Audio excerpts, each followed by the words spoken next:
C'est peut-être la plus grosse annonce concernant le milieu artistique, la 3D, spécifiquement Blender, et l'intelligence artificielle. Vous n'avez pas pu passer à côté, c'est sûr que vous en avez entendu parler, soit sur les réseaux sociaux, soit via le bouche à oreille. Je veux parler de ceci. Claude est maintenant disponible directement en communication avec plein de logiciels, dont Blender. Ce qui signifie que vous allez pouvoir lui demander de faire des tâches répétitives, comme vous avez sous les yeux. Donc là, il y a des exemples.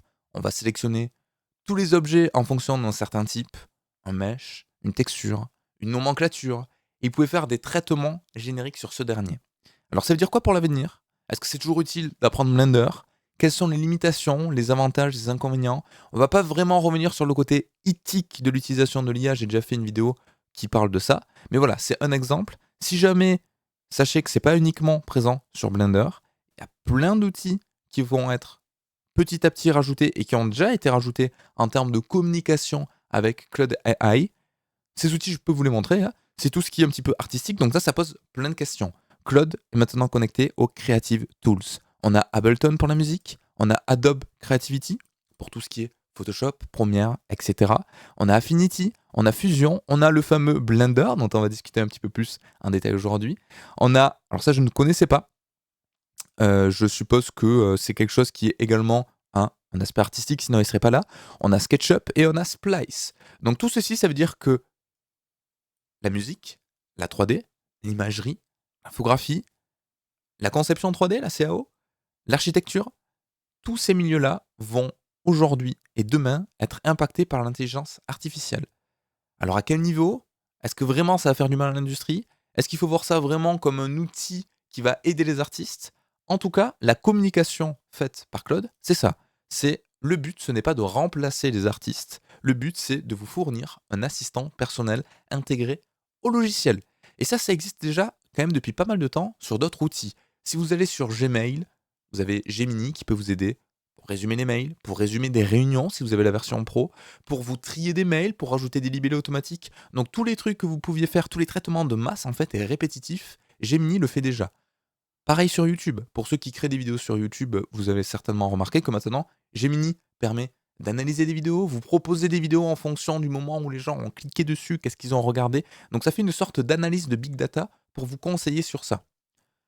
Aujourd'hui, ça c'est en train d'arriver directement dans les logiciels de 3D que vous installez sur vos ordinateurs. C'est ça la mini révolution, parce que bon, Claude ça date pas d'aujourd'hui, ChatGPT, Gemini non plus. Là la révolution c'est que sur vos outils personnels, donc on va parler aujourd'hui de Blender, vous allez avoir un assistant personnalisé. Ce qui fait un petit peu peur en termes d'apprentissage parce qu'on peut se dire, là où aujourd'hui les gens vont payer une école, une formation ou aller sur YouTube ou lire la documentation pour apprendre des choses, demain, ce sera plus ça. Demain, je vais lancer Blender et je vais demander à Claude ou à une autre IA qui sera connectée potentiellement de m'apprendre le logiciel plutôt qu'un formateur. Est-ce que c'est bon? Est-ce que c'est pas bon? Mon avis personnel, c'est que il y aura toujours des erreurs et qu'on ne peut pas remplacer des années d'expertise dans un logiciel de 3D et dans une industrie qui est beaucoup plus vaste qu'un logiciel. Il y a toute la philosophie artistique. On ne peut pas remplacer ça par une IA. J'ai déjà fait une vidéo à ce sujet, vous pouvez vous y référer. Je ne vais pas y revenir, mais voilà. Ça peut être bien pour des mini-questions. Par exemple, j'ai un trou, voilà, je suis en train de faire mon asset. Je me dis, mince, je sais plus comment on fait un shader procédural avec du noise dynamique qui bouge et tout ça. Je demande à Claude, soit il me donne la réponse, soit il me le fait. Le fait de le faire, en fait, là, la distance, elle est quand même assez éloignée. Le fait d'avoir une IA qui te dit, ok, il faut aller dans le shader editor, tu rajoutes en allant dans Add un node de type noise, et ensuite tu peux animer avec le mapping le X, Y et Z. Entre ça et directement en un clic qui te fait le node, c'est très différent. Parce que expliquer à quelqu'un comment ça marche, ça veut dire qu'après il sera autonome pour refaire des manipulations. Par contre, le faire à sa place, ça veut dire que là, il devient dépendant en fait de l'outil qui est Claude et il devient flemmard. Parce qu'à chaque fois, il va demander à Claude, il va dire ok, je sais pas faire ce shader, fais-le moi. Il va pas comprendre, ça va générer des nodes, ça va le faire tout seul. Donc il y a une très grosse différence pour moi. Donc c'est pour ça que quand ils disent c'est une sorte d'assistant personnalisé, je suis pas forcément d'accord. Ça aurait été un assistant si Claude n'aurait pas eu possibilité d'altérer, de modifier des choses directement dans la scène. Là, vu qu'il peut modifier des choses, c'est plus un assistant, c'est quelqu'un qui va bosser pour toi potentiellement et faire des choses à ta place. Donc c'est là où pour moi le curseur, et il faut le trouver, mais je suis pas forcément satisfait de tout ce qui, de la tournure que ça prend. Parce que ça veut dire que demain, dans plus en plus de logiciels, on va avoir une petite rubrique où on va pouvoir parler à une IA et elle va nous faire des choses à notre place. Et faire des choses à notre place, ça veut dire que on perd en autonomie et on perd en connaissance. On va pas savoir vraiment ce qui se passe. Bon, ils ont quand même annoncé que le but c'était pas de remplacer les artistes et que c'était là pour nous aider sur des tâches répétitives. Et ça, c'est très bien. On a tous été dans une situation où on a une scène 3D, on va parler de Blender, avec 1000 assets, 2000, 5000 si vraiment on a un truc complexe. On s'est planté, on a fait une simulation, on a appliqué la simu, du coup j'ai 5000 particules qui se baladent avec des noms différents. J'aimerais les regrouper dans un seul layer. Par défaut, c'est un peu galère. On peut pas sélectionner par type de géométrie parce que potentiellement on a des trucs différents. On peut pas sélectionner par nomenclature parce que Blender par défaut il nous fait un truc un peu aléatoire dans les ID. Comment on fait? Mais là on peut dire à Claude, ok, tu me sélectionnes tous les débris qui sont issus de la simulation, tu me les ranges à tel endroit, tu me les nommes de telle manière, tu me masques leurs parents parce que j'en ai pas envie. Donc toutes ces automatisations et tous ces traitements de masse qui aujourd'hui étaient complexes, et aujourd'hui on a quoi comme solution pour ça? Sans parler de Claude. On est obligé de le scripter ou de faire tout à la main. Faire tout à la main, ça va nous prendre 4 heures. Le scripter, si vous n'avez pas de compétences en dev, ça va vous prendre aussi 4 heures. Si vous avez des compétences en dev, ça va aller beaucoup plus rapidement, ça va prendre peut-être une demi-heure. Aujourd'hui, avec Claude, ça va vous prendre 30 secondes. Donc pour moi, c'est pas tant le travail des artistes qui est mis en péril avec cet outil, c'est plus le côté outil, développement, script, automatisation. Ça peut servir également pour du debug, pour des statistiques, de l'analyse. Ça, c'est intéressant. On peut avoir une scène ultra lourde, on ne sait pas pourquoi, elle rame. On va dire à Claude, analyse ma scène, dis-moi ce qui est pas bon. Et automatiquement, il va parcourir tous les assets, il va dire, attention, là sous ta table, je sais pas si c'est normal, t'as un boulon qui a 14 000 faces, et en plus t'as rajouté une subdiv à 6, est-ce que c'est normal? À vous de voir. Est-ce que vous le supprimez? Est-ce que vous rajoutez des subdivs? Est-ce que vous demandez à l'IA de vous proposer des solutions d'optimisation? Donc ça peut être intéressant quand même. Donc je disais que pour moi, c'était plus les développeurs d'outils qui vont prendre en coup potentiellement. Parce que j'ai vu des choses où des gens demandaient à Claude de générer des mini-outils de scattering, par exemple. Ça avait l'air de marcher assez bien. Parce que le scattering en soi, c'est pas complexe. Ce qui est complexe, c'est tout ce qui gravite autour. Comment on fait de l'aléatoire basé sur une pente et tout ça. Il faut calculer les trucs par rapport au normal. C'est pas si simple que ça, mais ça existe. Aujourd'hui, il y a des gens qui créent des plugins payants ou non, mais la plupart du temps payants, pardon, pour répondre à cette demande-là. Demain, si Claude le fait, c'est plutôt ça qui me fait peur. C'est que les développeurs de scripts, de macros et d'outils dans Blender, je parle de Blender, mais sur tous les outils qu'on a vus avant, mais potentiellement, demain, soit ils vont devoir eux-mêmes utiliser Claude, soit malheureusement, ils vont se faire remplacer. C'est ça qui est terrible. Je dis pas que c'est normal, justement, c'est terrible. C'est terrible. Mais je pense qu'on va y arriver. On va arriver à une ère où de plus en plus d'outils vont incorporer des intelligences artificielles avec lesquelles vous allez pouvoir dialoguer. Donc, la barrière à l'entrée est beaucoup plus faible. Maintenant, si vous voulez parler à Claude ou à ChatGPT, si vous ne l'avez pas dans Blender, vous devez ouvrir un navigateur internet, lui parler, voir la réponse, le réinterpréter dans le logiciel. Ok, il n'avait pas le bon contexte, donc vous lui balancez une info, ça fait plein d'allers-retours. Là, demain, il est dans Blender, donc il a tout le contexte nécessaire pour comprendre votre question. Donc ce sera beaucoup plus efficace. J'insiste également sur le fait que des tests que j'ai vus, on peut demander à Claude de générer une scène entièrement en 3D aujourd'hui dans Blender, avec des meshs, des textures, un lighting, un rendu, etc. C'est catastrophique. C'est catastrophique, il n'est pas fait pour aujourd'hui. Je ne sais pas ce que ça donnera dans 1, 2, 5, 10 ans, ça évolue tellement vite. Le jour où ça arrive, bon, il faudra se poser peut-être des questions un petit peu plus importantes, mais je pense que c'est pas près d'arriver. On ne pourra jamais remplacer toutes les connaissances et les compétences d'une personne artiste 3D par une IA, selon moi. Il y a toutes les questions éthiques également.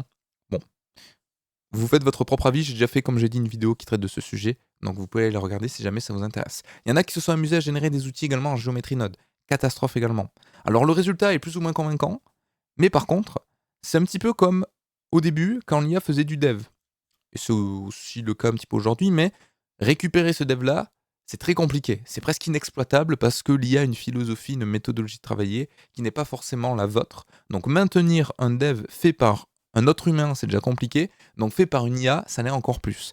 C'est la même chose avec les géométries nodes. Il va vous faire un truc avec des retours arrière sur le node. On sait qu'un système nodal, ça peut très vite devenir illisible et immaintenable. Un système nodal généré par une IA, c'est une catastrophe. Alors le résultat marchouille, entre guillemets, parce que de ce que j'ai vu, c'était pas non plus fou, mais en termes de maintien, c'est impossible. Donc là aussi, il faut se poser la question, où est-ce qu'on met le curseur entre efficacité, efficience, facilité d'utilisation? À vous de vous faire votre propre avis. Il y a quand même des limitations.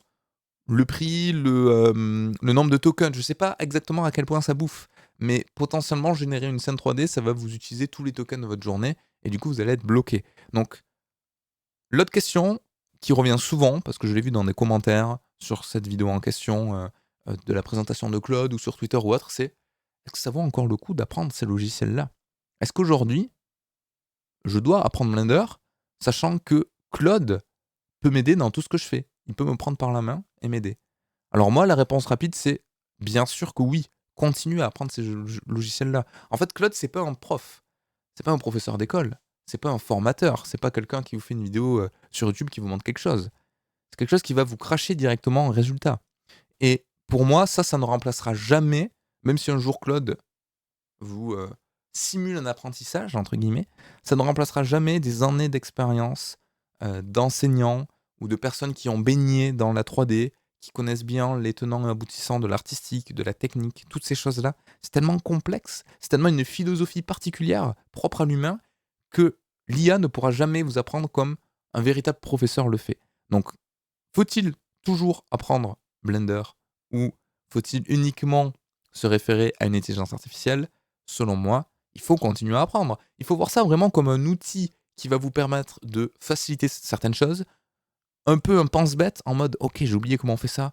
Ah, j'ai la flemme d'aller sur YouTube pour regarder une vidéo. Tac, tac, tac, je demande à Claude, j'ai la réponse en 2 secondes». Alors ça aussi, c'est selon moi une catastrophe parce que du coup, tous les créateurs de contenu sur YouTube ou autres, dont je fais partie et qui proposent des tutos et des formations, beh, bien évidemment, ça va mettre un coup et ça arrive déjà depuis quelque temps, hein. Si vous regardez alors vous avez peut-être pas accès, mais par exemple, moi, les statistiques des gens qui regardent les formations de 3D, c'est en chute libre depuis qu'il y a l'IA et il y a un logiciel qui est, enfin un site qui est très bien qui s'appelle Google Trend, qui indique le nombre de recherches par jour, par mois, par année de certains mots-clés. Vous regardez genre apprendre Blender et apprendre l'IA, mais en fait ça se croise. Il y a beaucoup plus de gens aujourd'hui qui veulent apprendre l'IA que apprendre Blender, par exemple.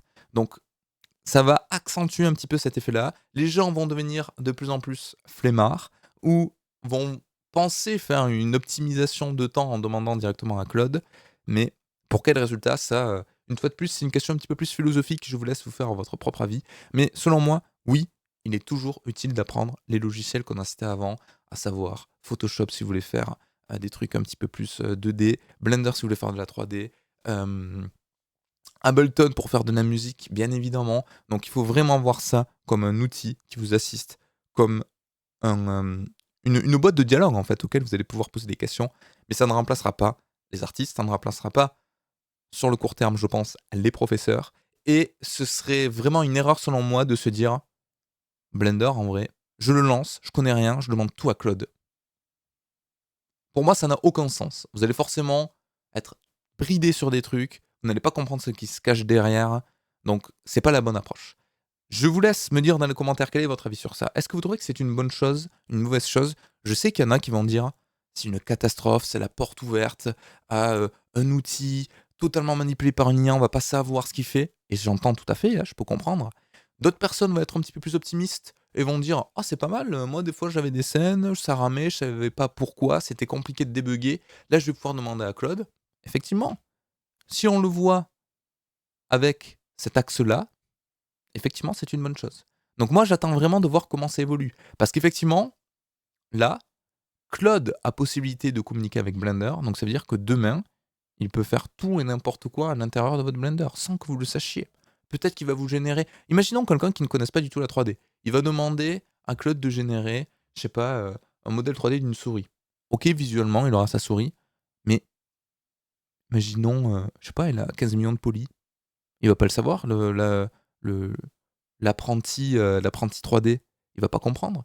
Imagine le mesh est dégueulasse et après il va vouloir faire des UV et des surfacing, il va se dire: «Ah c'est quand même compliqué de faire des UV sur un modèle 3D». Mais il va pas savoir si c'est normal ou si en fait le modèle généré par l'IA est absolument inexploitable. Lui, il va peut-être faire confiance à l'IA et du coup, il va potentiellement sortir à des murs qu'il n'aurait pas eu s'il avait tout fait de A à Z en apprenant correctement à faire de la 3D. Bon, là, c'est mon côté un petit peu utopiste sur le fameux débat.